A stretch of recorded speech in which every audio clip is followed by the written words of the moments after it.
Welcome to the future. No, your eyes don't deceive you. This is what tomorrow's gaming will look like.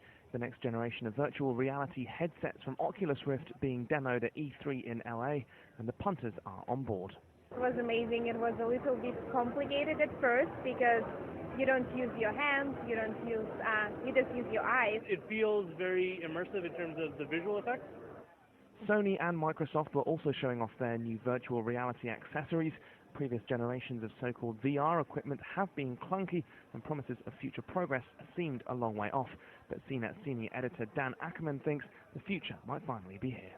Sony has their Morpheus headset that should work with your PlayStation 4. Microsoft has the HoloLens, which is a very experimental thing. It's more augmented reality. And a company called Oculus, that's actually owned by Facebook. That's sort of the market leader. They were the first guys with like really workable hardware. That should finally be available to buy early next year. There are worries about how much these new entertainment sets will cost, but for those here, it's mainly excitement at the progress being made with the technology. This year's E3 runs until June 18th.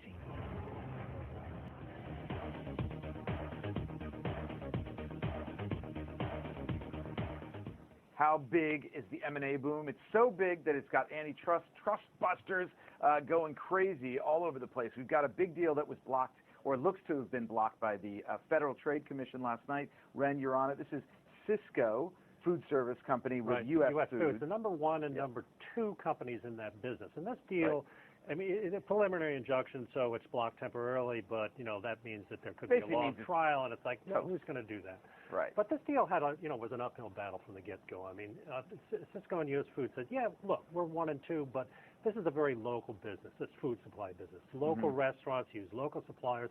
Yeah, we're national, but we got a lot of competition locally, and that's going to keep prices down. And FTC said, but they didn't buy it.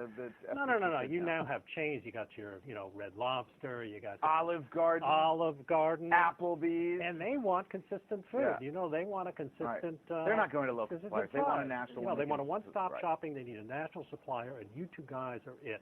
So this